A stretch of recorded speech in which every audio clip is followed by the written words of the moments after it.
చూడండి, మనం ఇప్పటి వరకు వ్యాపారము అంటే ఏంటో నేర్చు. వ్యాపారము, వర్తకము, పరిశ్రమ, business, industry and commerce, trade, all these words we came to know till now.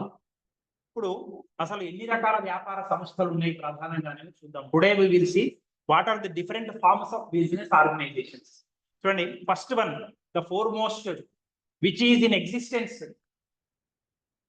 Since old ages, since primitive period. మనము గత సంవత్సరాలు ఎన్నో శతాబ్దాల క్రితం నుంచి కూడా ఉన్న వ్యాపార వ్యవస్థ సోల్ ప్రొపరేటర్షిప్. సోల్ అంటే sole means single, only one person who is going to run the business. There are no partners. అసలు భాగస్వాములు ఎవరు ఉన్నారండి? ఒకే ఒకరు వ్యాపార సంస్థ. ప్రపంచంలో ఎక్కువగా ఉన్నది సోల్ ప్రొపరేటర్షిప్. నోట్లో ఏం తీయండి, పెన్నులు, పెన్సిల్ నోట్లో ఏం పెట్టుకోవద్దు. సోల్ ప్రొపరేటర్షిప్ బిజినెస్ ప్రపంచ వ్యాప్తంగా ఉన్నదండి. మన ఇంటి దగ్గర కూడా ఎన్నో షాపులు ఉంటాయి, కిరాణా షాప్, పాన్ టైలర్లు, రకరకాల షాపులు మనం చూస్తుంటాం. They are sole proprietorship organization. Second one is joint Hindu family business. Joint Hindu family business అంటే తెలుగులో ఉమ్మడి హిందూ కుటుంబం అంటారు. చూడండి, హిందూ కుటుంబాలలో తాతల నుంచి వాళ్ళ పిల్లలకు, వాళ్ళ తాతలు, మనవలు, తండ్రి యొక్క కొడుకులు అందరూ వరుసగా నేర్చుకుంటూ వస్తుంటారు. వంశపారంపర్యంగా వస్తుంది బిజినెస్ అనేది. ఇప్పుడు మార్వాడీస్ చూడండి, వాళ్ళు ఏదైతే బిజినెస్ చేస్తున్నారో, కోమట్ చూడండి, వాళ్ళు ఏదైతే బిజినెస్ చేస్తున్నారో వాళ్ళ తాతల నుంచి వాళ్ళ తండ్రికి, తండ్రి నుంచి కొడుకు, కొడుకు నుంచి వాళ్ళ ఇలా జనరేషన్స్ నుంచి together they are going to do business organization. They are going to continue the business. That is known as the joint Hindu family business. అందరూ కలిసి ఉమ్మడి కుటుంబం, ఉమ్మడిగా ఉంటారు.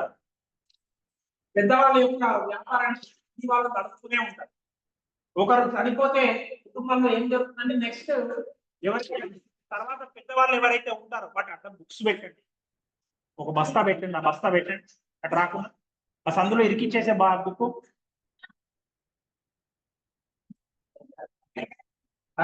అందులో పెట్టేస్తే రాదు కదా.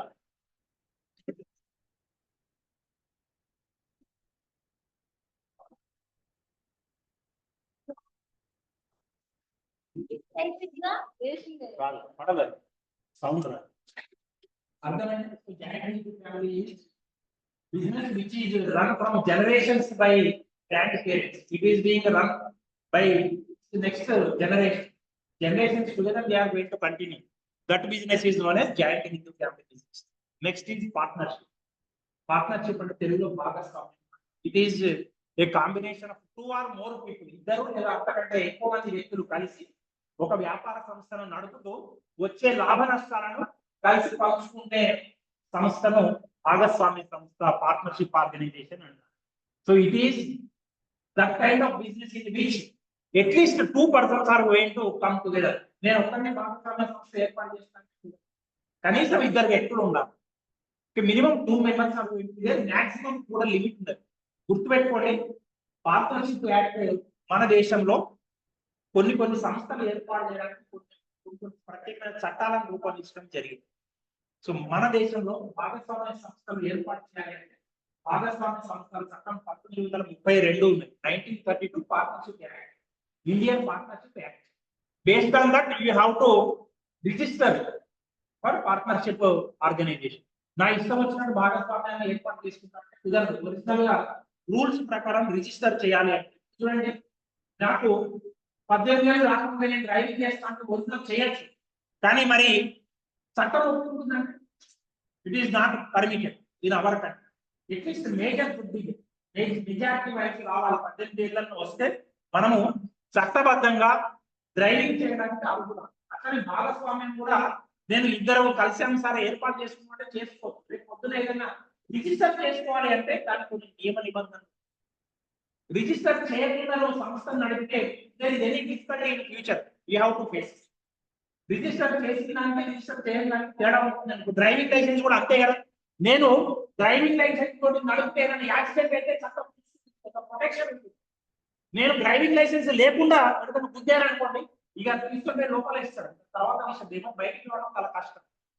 So similarly in partnership act also, if you want to run the business partnership organization, you have to register under Indian Partnership Act 1932.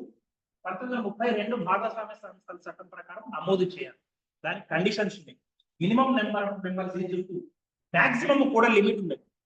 Maximum ఏంటి లిమిట్ అంటే 20 మంది కాదు. అలానే అందుకు ఒక కొద్ది మంది కలిసి భాగస్వామ్య సంస్థను ఏర్పాటు చేస్తే అదే బ్యాంకింగ్ వ్యాపారం అంటే డబ్బులు ఇవ్వటం డబ్బులు తీసుకోవడం అలాంటి వ్యాపారం చేస్తే maximum number of members should be 10. So minimum is for 2, maximum for banking business is 10. For any other business 20. Banking సంస్థ ఏర్పాటు చేసుకుంటే కనీసం ఇద్దరు ఉండాలి, గరిష్టము 10 మంది. బ్యాంకింగ్ కాకుండా ఇతర సంస్థనైనా ఏర్పాటు చేసుకుంటే మినిమం ఇద్దరు ఉండాలి, గరిష్టము 20 మంది దాకా. Next business is joint stock company. మనము ఈ రోజుల్లో ఇప్పుడు ఈ ల్యాప్టాప్ ఏదైతే ఉన్నదో ఇది కూడా ఒక కంపెనీ ఏర్పాటు చేసి కంపెనీ తయారు చేసి it is manufactured by company. You all have cell phones that they are manufactured by companies. మన నిజ జీవితంలో పొద్దున లేచిన దగ్గర నుంచి రాత్రి చాలా వస్తువులు they are manufactured by companies. Okay, ఎందుకంటే ఈ రోజులలో ఉన్న శాస్త్ర సాంకేతిక పరిజ్ఞానాన్ని ఉపయోగించి నేను ఒక సంస్థ పెట్టాలి నడిపించాలి అంటే చాలా కష్టమైన విషయం. నేను ఒక్కనే కోట్ల పెట్టుబడి పెట్టలేను. కంపెనీలు కొన్ని కోట్లు పెట్టుబడి పెట్టి Reliance company you take, Tata company you take, Ambani company you take, Adani company you take, they can invest thousands of crores of rupees. They can invest lakhs of crores of rupees. లక్షల కోట్లు, వందల కోట్లు, వేల కోట్లు ఇన్వెస్ట్ చేసి పెట్టుబడి పెట్టి సంస్థను నడిపితేనే నేను వాటిని ఎదుర్కోగలను. నేను ఒక ల్యాప్టాప్ ఇంట్లోనే కూర్చొని కుటీర పరిస్థితిగా చేస్తాను కొనడు. Because technology is not that much sophisticated, that is not that much modern. వాళ్ళతో పోటీ పడాలి అంటే నా దగ్గర ఇన్వెస్ట్మెంట్ సరిపోదు. So joint stock company we will come to know about giant stock, the separate unit is we will come to know about rules regarding giant stock company. Okay, next one is cooperative society. మన దగ్గర చాలా వరకు సహకార సంస్థలు ఉన్నాయి. పల్లెటూరు నుంచి వ్యవసాయ సహకార సంఘాలు, కోఆపరేటివ్ సొసైటీస్. దానికి ఎలక్షన్స్ జరగబోతే త్వరలో. ఇప్పుడు గ్రామ పంచాయతీ ఎలక్షన్స్ వాటితో పాటు కోఆపరేటివ్ సొసైటీ ఎలక్షన్స్ కూడా జరుగుతాయి. చూడండి, ఈ మిగిలిన సంస్థలు ఏవైనా సరే వాటి యొక్క ఉద్దేశం లాభార్జన, profit motive. But cooperative societies aim is to serve, provide service to the members. తక్కువ వడ్డీకి రుణాలు ఇవ్వడం, రకరకాల పనిముట్లు ఇవ్వడం, వ్యవసాయదారులు కావచ్చు, ఇతర మెంబర్స్ ఎవరైతే ఉంటారో వాళ్ళకు సహాయం చేసే ఉద్దేశంతో కోఆపరేటివ్ సొసైటీస్ ఉంటాయి. So last kind of business అంటే ప్రభుత్వం చేతిలో ఉన్నాయి. ఇది government under government control. So దీని యొక్క ఉద్దేశం కూడా సర్వీస్. మీరు ప్రైవేట్ వచ్చి ఇక్కడ పెట్టి ఈ ఉన్న స్ట్రెంత్ కు ఇంత బిల్డింగ్ 5 కోట్లు 10 కోట్లు కట్టలేరు, హాస్పిటల్స్ కట్టలేరు. ఎందుకంటే వాళ్ళ స్ట్రెంత్ లో డబ్బులు కావాలి. దేని motive is profit motive, but government motive is to serve the members of the society, members of the country, members of the state. So these are the various kinds of organizations that we normally find in the society. ఈ రకాలైన సంస్థని, 6 రకాలైన సంస్థలను మనం నిజ జీవితంలో చూస్తుంటాం. Okay, సరే. What is the basis for setting of business organization? ఏదో ఒక ఆధారం ఉండాలి కదా. మన ఈ 6 సంస్థలలో దేని బేస్ చేసుకొని మనము సంస్థను స్థాపిస్తాము అంటే నేచర్ ఆఫ్ బిజినెస్. మనం ఏం వ్యాపారం చేయగలుగుతున్నాం దాన్ని బట్టి. నేను చిన్న పాంటేలా పెట్టుకోవాలంటే సోల్ ప్రొప్రైటర్షిప్ పెట్టుకోవచ్చు. నేను ఇట్లా ల్యాప్టాప్ లో if I want to produce I have to go for company, కంపెనీని ఎస్టాబ్లిష్ చేయాలి. నేను ఏ బిజినెస్ చేయదలుచుకున్నాను అనే దాన్ని బట్టి దీంట్లో ఏది అనేది ఎంచుకుంటాను. అలానే ఏరియా ఆఫ్ ఆపరేషన్, నేను కేవలం ఈ నేరకొండపల్లి బిజినెస్ నడిపించాలి అంటే సోల్ ప్రొప్రైటర్షిప్ ఈజ్ ఎనఫ్. అలాగే నేను దేశం మొత్తం చేయాలి, ప్రపంచం మొత్తం అమెజాన్ లో పెట్టాలి, ప్రపంచం మొత్తం తెలవాలి నా బిజినెస్ అంటే I have to go for company. నేను ఎంత ఏరియా, ఏ స్థలాన్ని, నా ప్రాంతం ఏది చూస్ చేసుకుంటాను అనే దాన్ని బట్టి నేను ఈ బిజినెస్ ఆర్గనైజేషన్ చూస్ చేసుకోవాలి. సిమిలర్లీ క్యాపిటల్ రిక్వైర్మెంట్స్, నాకు ఎంత మూలధన పెట్టుబడి ఎంత కావాలి, how much capital is required, only small amount is required means I can go for. దానికంటే ఎక్కువ మొత్తం కావాలి, some more amount is required I can go for partnership organization. నేను వేల వరకు పెట్టుబడి పెట్టగలుగుతాను, లక్షలు అంటే పార్ట్నర్షిప్ కావాలి, కోట్లు అంటే కంపెనీకి పోవాలి. అదే 4-5 కోట్ల లోపు అంటే పార్ట్నర్షిప్ పోవచ్చు. మీకు చెప్పినట్టు 100 కోట్లు 1000 కోట్ల means I have to go for company form of. So how much capital is required that is also important. దీన్ని తీయాలి. Okay, next volume of business, నేను ఎన్ని యూనిట్లు ఉత్పత్తి చేయదలుచుకున్నాను, ఎంతమంది కస్టమర్స్ ను నేను సర్వ్ చేయదలుచుకున్నాను, దట్ డిపెండ్స్. అది కూడా ఒక మ్యాటర్ ఆఫ్ ఇంపార్టెన్స్. ఓకే, చాలా కొద్ది మంది కస్టమర్స్ సరిపోవాలనుకుంటే I can go for sole proprietorship. Next, extent of liability. చూడండి, లయబిలిటీ అనేది చాలా ముఖ్యమైనది. రుణ బాధ్యత అంటాం తెలుగులో. లయబిలిటీ అంటే నేను ఏమైనా అప్పు తీసుకున్నాను అనుకోండి, నేను అప్పు తిరిగి చెల్లించే బాధ్యతను కలిగి ఉంటారా లేదా? ఇవ్వకపోతే వాడు ఊరుకోవడం కదా, ఇంటి మీద వచ్చి గొడవ చేస్తారు. ఇంట్లో ఉన్న మీరు సినిమాలను చూస్తుంటారు, పేపర్లను చూస్తుంటారు, అప్పు చెల్లించలేక కుటుంబం ఆత్మహత్య చేస్తారు పేపర్, లేదా వార్తలలో చూస్తుంటారు కుటుంబం మొత్తం ఆత్మహత్య చేసుకున్నారు అప్పు చెల్లించలేక, తిరిగి చెల్లించలేక. లయబిలిటీ అంటే అసలు అప్పు తీసుకున్న తర్వాత చెల్లించే బాధ్యతను లయబిలిటీ బాధ్యత. It is the obligation to repay the loan. It is the it refers to the responsibility of repaying the loan taken. Okay, ఈ గుర్తుపెట్టుకోండి. Liability is of two types. One is limited liability, another one is unlimited liability. Limited liability అంటే నేను ఎంత మొత్తం అయితే తీసుకున్నాను, ఎంత మొత్తం అయితే ఒకరికి ఇస్తానని హామీ ఇచ్చాను, ఎంత మొత్తం అయితే నాకు సంస్థలో పెట్టుబడి ఉన్నదో దానికి మాత్రమే లిమిట్ అయి ఉన్న దానిని లిమిటెడ్ లయబిలిటీ.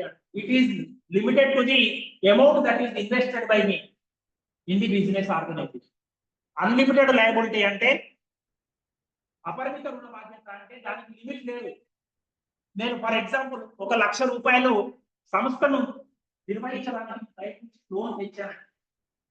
1,00,000 తోటి నేను కిరాణా షాప్ పెట్టుకున్న, ఇంట్లో మొత్తం లాస్ వచ్చింది. ఆ దుకాణంలో అన్ని అమ్మితే 40,000 వచ్చినాయి, ఇంకా 60,000 రావాలి. వాడు ఏం చేయాలంటే నా ఇంటికి వచ్చి ఇంట్లో సామాన్లు అమ్మేసేది. That is unlimited life. అది అపరిమిత రుణ బాధ్యత. వ్యాపార సంస్థలోని అప్పుల కోసం స్వంత ఆస్తులను కూడా అమ్మేటటువంటి రుణ బాధ్యతను అపరిమిత రుణ బాధ్యత. It is not limited to business assets. నా ఇంటి మీద కూడా వచ్చి వాళ్ళు నా ఇంట్లో ఆస్తులను కూడా అమ్మేసి ఆ అప్పును తీర్చే పరిస్థితి ఏర్పడితే దాన్ని అపరిమిత రుణ బాధ్యత అంటాం. Okay, so personal assets can be sold for the loan from the business organization. That is known as unlimited liability. Limited liability means personal assets need not be sold for business purpose. Okay, వ్యక్తిగతమైన ఆస్తులకు తీసుకున్న అప్పులకు సంబంధం ఉండదండి. నేను ఎంతైతే తీసుకున్నాను, ఎంతైతే హామీ ఇచ్చాను, ఎంతైతే ఇన్వెస్ట్ చేశానో అంతవరకు మాత్రమే బాధ్యత ఉంది. That is limited life. Okay, next, degree of control. మనకు ఎంతమందిని కంట్రోల్ చేయాలి, ఎంతమందిని నియంత్రించాలి అనుకుంటామో దాన్ని బట్టి కూడా బిజినెస్ ఆర్గనైజేషన్ ఉంటుందండి. నాకు ఎవరి మీద కంట్రోల్ అవసరం లేదు, అంటే I can go for sole proprietorship. No, I want to control the entire country's economy. I want to control the entire state's economy. Then I have to go for company farm. నేను ఎంత భాగాన్ని నియంత్రించగలుగుతున్నాను అనే దాని మనం business organization you have to choose. Okay, next, continuity of business. Sole proprietorship లో మా వ్యక్తి చనిపోతే ఇక సంస్థ పోదండి, ఒక్కడే. వాడు చనిపోతే షాప్ మూతబడిపోతుంది. అదే భాగస్వామ్య సంస్థలు ఒకటి చచ్చిపోతే మిగిలిన భాగస్వామ్యం కొనసాగిస్తుంది. కంపెనీలో కోట్ల మంది ఉంటారు, లక్షల మంది ఉండొచ్చు, వందల వేల మంది. ఒకటి చనిపోతే కంపెనీ ఇంకెవరైనా కొనసాగిస్తారు. ఇప్పుడు మీరు రిలయన్స్ ధీరుభాయ్ అంబానీ పోతే ముఖేష్ అంబానీ, అనిల్ అంబానీ ఇద్దరు కొడుకులు నడిపిస్తున్నారు. కంపెనీ ఏం మూతపడలేదు కదా. మరి ఇంటి దగ్గర ఎన్నో కిరాణా షాపులు ఉంటాయి, ఎవరైనా పెద్దలు చనిపోతే నడిపించలేకపోతే మూసేస్తారు. ఇది కరెక్ట్ అన్న. సో కంటిన్యూటీ ఆఫ్ బిజినెస్, మనము సంస్థను దీర్ఘకాలం కొనసాగించదలుచుకున్నామా లేదా అనే దాన్ని బట్టి you have to choose the business organization. Whether you want to continue the business organization for unlimited period, you have to go for company form of organization or cooperative society. Okay, then business secrets. ప్రతి వ్యాపారస్తునికి వ్యాపారంలో ప్రాణాధారం ఏంటంటే రహస్యాలు. నేను ఎక్కడ కొంటున్నాను, ఎక్కడ అమ్ముతున్నాను, ఎంత లాభంతో అమ్ముతున్నాను అని ఎవరికి చెప్పకూడదు. అని చెప్తే ఏమైతుంది, ఎప్పుడు కూడా ఇంటి పక్కన కూడా అదే బిజినెస్ చేస్తారు. ఓకే, సో సీక్రెట్స్, నేను బాగా సీక్రెట్స్ మెయింటైన్ చేయదలుచుకుంటే sole proprietorship I have to go. దాన్ని ఎవరికి చెప్పాల్సిన అవసరం లేదండి. ఓకేనా, నాకు ఎంత లాభం వస్తున్నది లిమిటెడ్ గా మాత్రమే మనం చెప్తాం. దాంట్లో ఎంత ఏ విధంగా లాభాలు సంపాదిస్తున్నాము, ఏ విధంగా ఏం చేస్తున్నాము, అవన్నీ మనం చాలా జాగ్రత్తగా మెయింటైన్ చేయదలుచుకుంటే, ఉంచదలుచుకుంటే, రహస్యాలు ఎక్కువగా ఉండాలంటే సోల్ ప్రొప్రైటర్షిప్, సొంత వ్యాపార సంస్థ, సొంత వ్యాపార సంస్థ. అట్లా ఇప్పుడు భాగస్తులు అనుకోండి, ఒక్కడి దగ్గరే ఉండదండి, బాగా 20 మంది ఉంటే 20 మందికి తెలుస్తాయి. ఇది కరెక్ట్ అంట. మీ partnership organisation all the partners know the secret. ఒక పార్ట్నర్ తెలియకుండా ఇంకొక పార్ట్నర్ ఏం చేయలేడండి. సో కంపెనీలో 100 మంది ఉంటారు, అంటే కొద్ది మందికైనా తెలుస్తుంది. Okay, so these are the points based on which you have to choose the form of business organization that you want to establish. Okay, so this I explained already. Okay, sole proprietorship. This is సొంత వ్యాపారం. ప్రతి ఒక్క business organisation గురించి కూడా మనం నేర్చుకుంటాం. మొదలు మీకు చెప్పాను కదా, అత్యంత పురాతనమైనది, it is the oldest form of business organization, that is sole proprietorship, సొంత వ్యాపార సంస్థ అంటాం తెలుగు. సో దాని యొక్క లక్షణాలు ఏంటి అంటే, these are the features of sole trading organisation, sole proprietorship.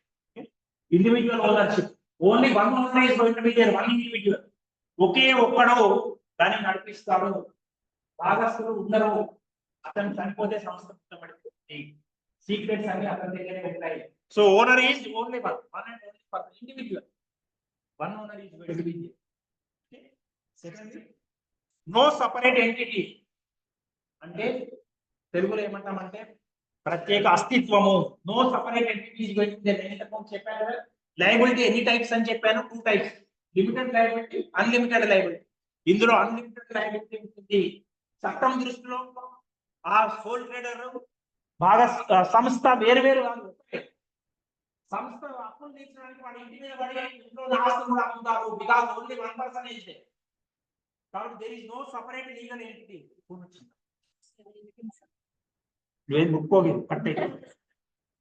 Okay, so sole trading organization in sole trading organization there is no separate entity in the eyes of law. The organization and the individual is same. ఆ వ్యక్తి చేసిన అప్పుడు సంస్థ చేసినట్టే, సంస్థ చేసిన అప్పుడు ఆ వ్యక్తి చేసినట్టే, చెవులు పూర్తి అయినట్టు. నెక్స్ట్, అన్లిమిటెడ్ లయబిలిటీ, అంటే అపరిమితమైన బాధ్యత. చెప్పాను కదా, unlimited liability means the person has to sell his assets for the losses of the business organization. ఇంటి మీదకి వచ్చి ఇంటి ఆస్తులు కూడా అమ్ముకొని పోతారు. అన్లిమిటెడ్ అపరిమిత బాధ్యత ఉంటుంది. Okay, so next is individual motivation. Motivation అంటే మోటివేషన్, ఈ క్లాస్ లో మొత్తం 60 మంది ఉన్నారు, 10 మంది కూడా లేరు, 10 మంది మాత్రమే మోటివేషన్ అయి ఉన్నారు. You are motivated,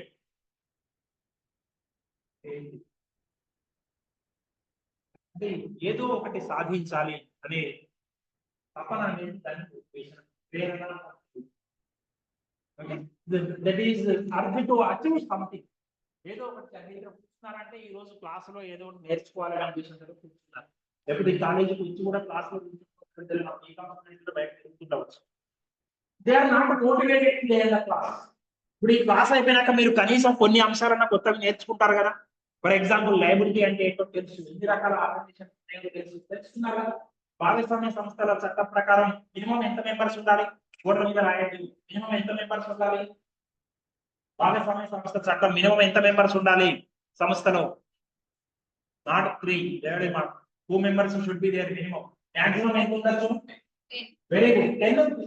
banking business, other businesses 20, very good. Minimum 2, maximum కాదు, మినిమం 2, మాక్సిమం బ్యాంకింగ్ బిజినెస్ అయితే 10, అదర్ బిజినెసెస్ 20. సో అలాంటివి నేర్చుకోవాలనే మోటివేషన్. ఏదో ఒక క్లాస్ అయిపోయినాక కొంతన్నా కొత్త విషయం నేర్చుకొని ఉండాలి.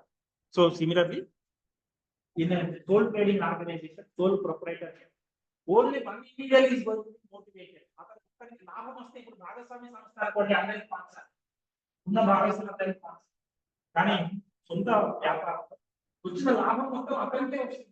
కాబట్టి దాని నుంచి ప్రేరణ పొందుతాడు. ఇప్పుడు నేను ఇక్కడ క్లాస్ ఎందుకు చెప్తున్నానంటే నాకు ఏంటి ప్రేరణ, గవర్నమెంట్ జీతం ఇస్తుంది కాబట్టి అదే నా ప్రేరణ. గవర్నమెంట్ జీతం ఇయ్యాను అన్నది అనుకోండి, నేను ఏం చేస్తాను, చదువు చెప్పాను కదా ఇక్కడ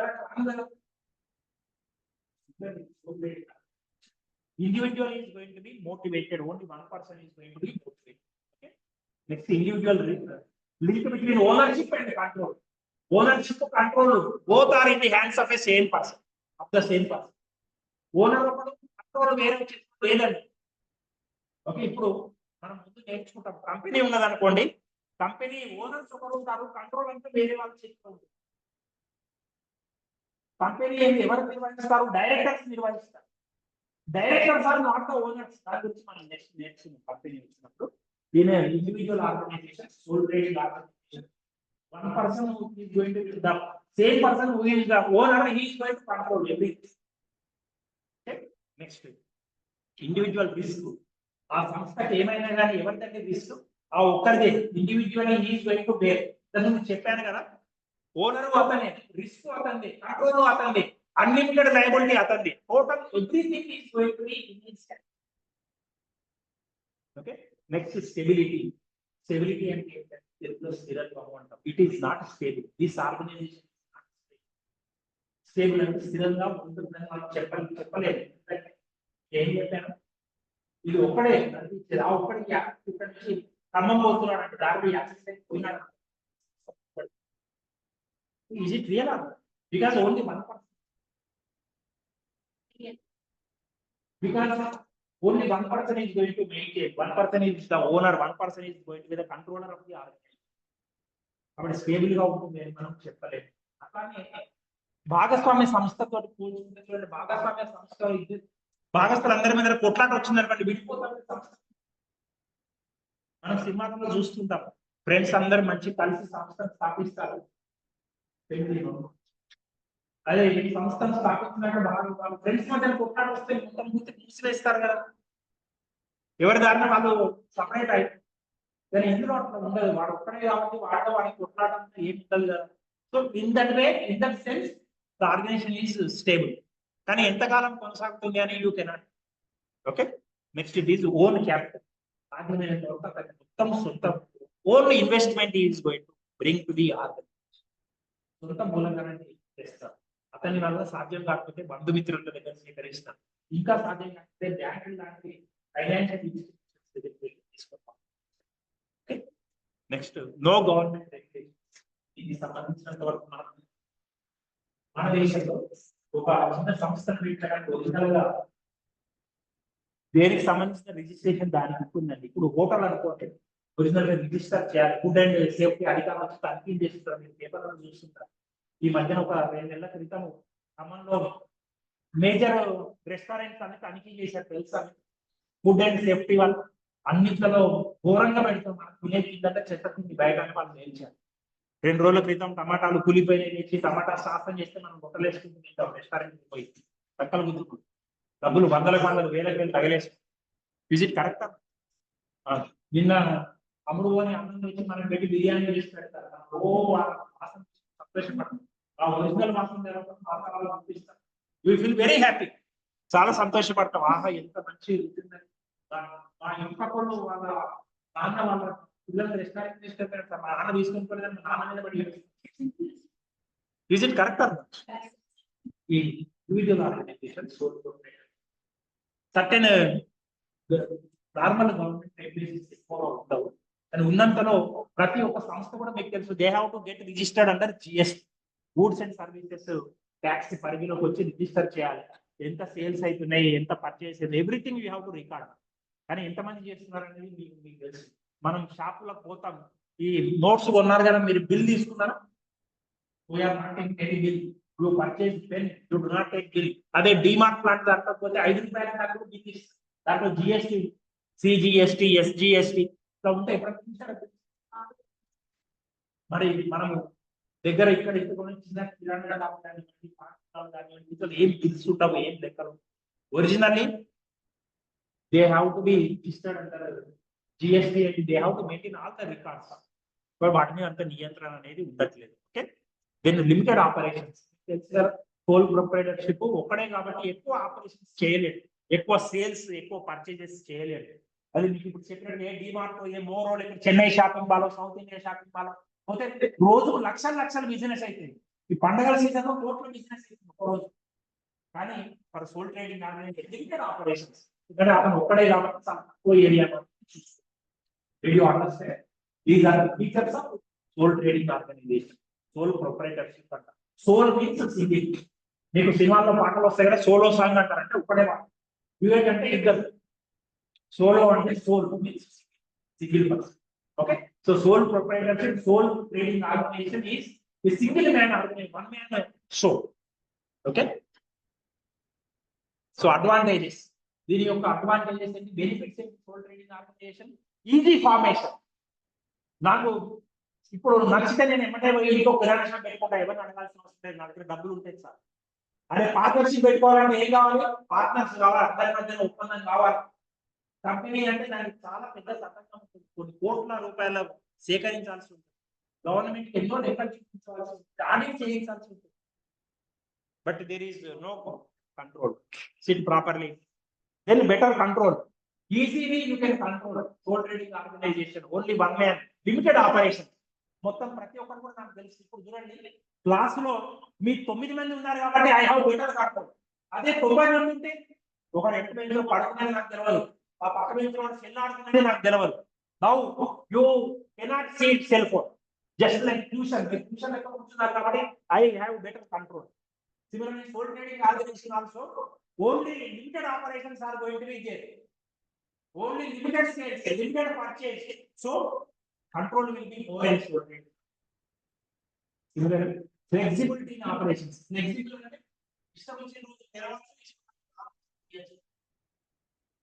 okay. అవసరం అనుకుంటే కొత్త బ్రాంచ్ పెట్టుకోవచ్చు ఎవరైనా ఎంప్లాయీస్ తీసుకొని, అతను ఎవరికి చెప్పవలసిన అవసరం లేదు కదా, ఉన్నది ఒక్కడే కదా ఓనర్. అదే పార్ట్నర్షిప్ అంటే అందరితో సంప్రదించి ఒక్కడు అవుతారు పని చేయాలి. But here you have flexibility, means you can take your own decisions.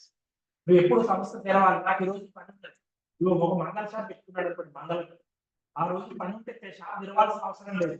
అదే కాలేజీ ప్రిన్సిపల్ పని ఉన్నది అనుకోండి ఇంట్లో, ఈ రోజు కాలేజీ సెలవు ప్రారంభిస్తూ, that is not possible. But in sole trading organization it is possible. ఆ రోజు పని నా ఇంట్లో పెళ్లి వారం రోజులు బంద్ చేస్తుంది shop, nobody can question me. Okay, so that is flexibility. నా ఇష్టం వచ్చిన రోజు తెలుస్తాను, నాకు చేతగా వేస్తాను. Then retention of business. ఈ వ్యాపార సంస్థను ఏమాత్రం కొట్లాట ఉండవు కాబట్టి ఎంతో కాలం ఐ కెన్ కంటిన్యూ. నేను బతికినంత కాలం కొనసాగి, ఓపుకున్నంత వరకు నేను కొనసాగించాను.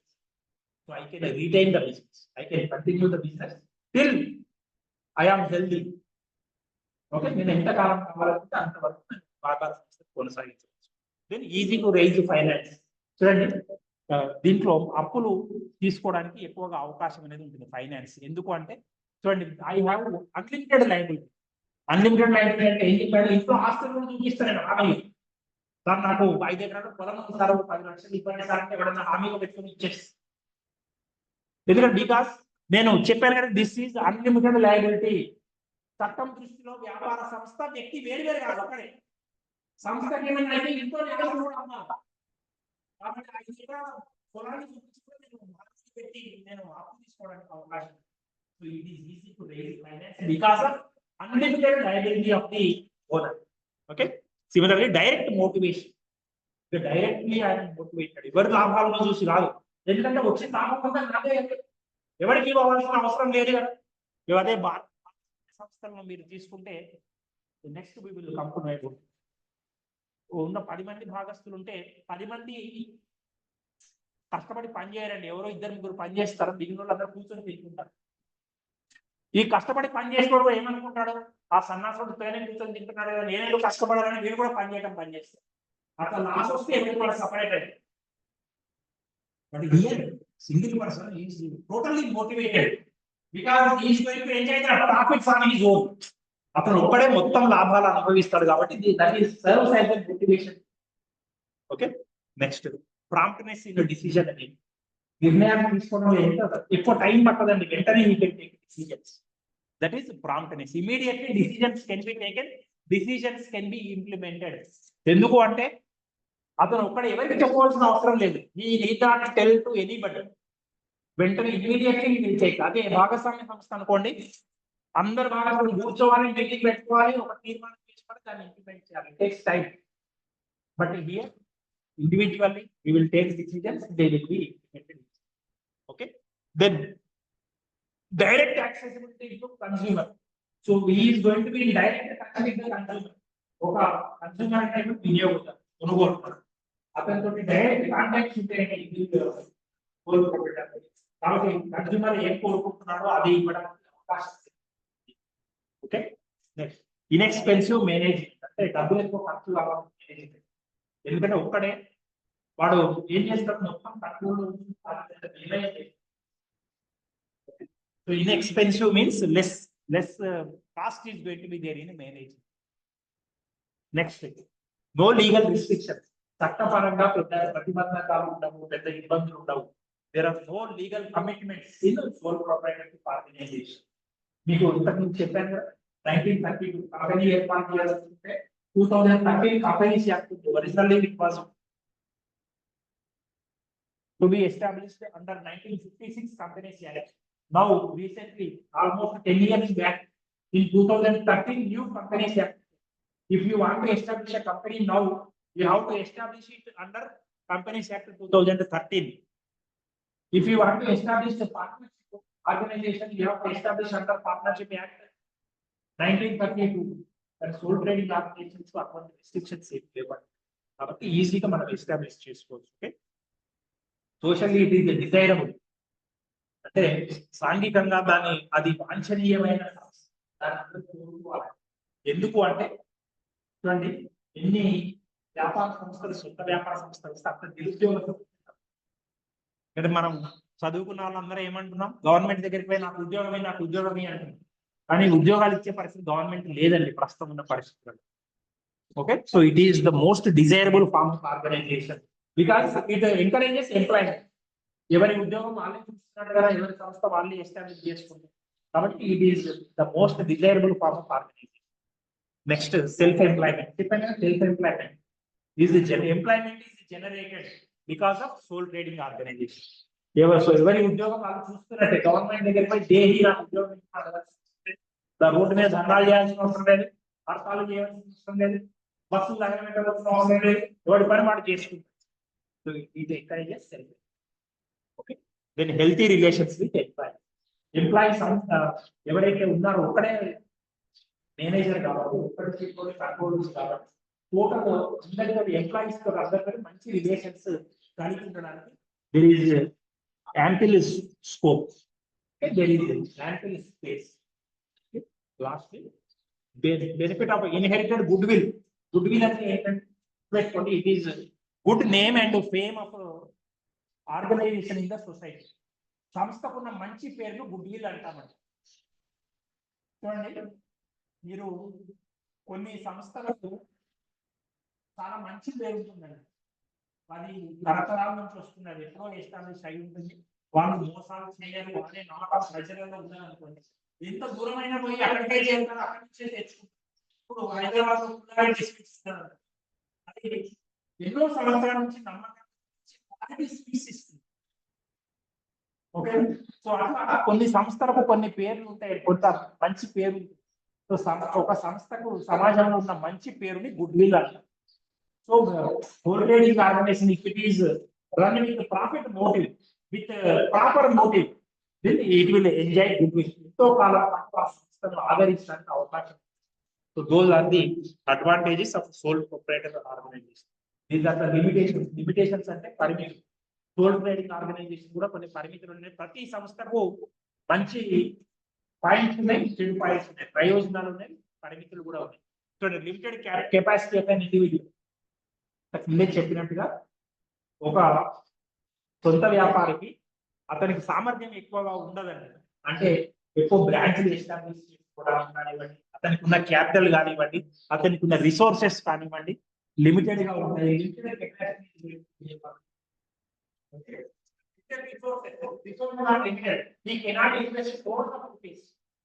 కంపెనీ ఫార్మ్ ఆఫ్ ఆర్గనైజేషన్ ఎట్లయితే కోట్ల రూపాయలు ఉన్నాయో అట్లా ఇన్వెస్ట్ చేయలేరండి. ఈ cannot invest. Okay, limited managerial ability, అతనికి మేనేజ్మెంట్ కెపాసిటీస్ కూడా తక్కువగా ఉంటాయి, ఒక్కడే కాబట్టి అంత మేనేజ్ చేయలేడు. అన్లిమిటెడ్ లైబ్రరీ ఇంతకుముందు చెప్పారు కదా, unlimited library. What you mean by unlimited library? yes, what is unlimited liability? అపరిమిత బాధ్యత అంటే ఏంటి? yes,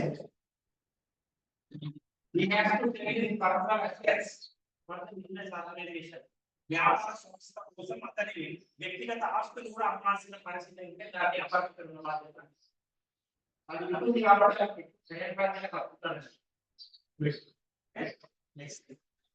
అన్సర్టైన్ కంటిన్యూటీ కంటిన్యూ అవుతుందో లేదో తెలియదు. మీకు చెప్పాను కదా, క్రమంలో దాని యాక్సిడెంట్ అయినప్పుడు okay, it cannot continue for ever, there is no guarantee. Similarly limited scope for employees, ఎక్కువ మంది ఎంప్లాయీస్ కూడా ఉంటారండి ఎందుకంటే ఇన్వెస్ట్మెంట్ తక్కువ. Okay, there is limited scope for employees also. Next, no large scale economies. Economy means minimization in cost.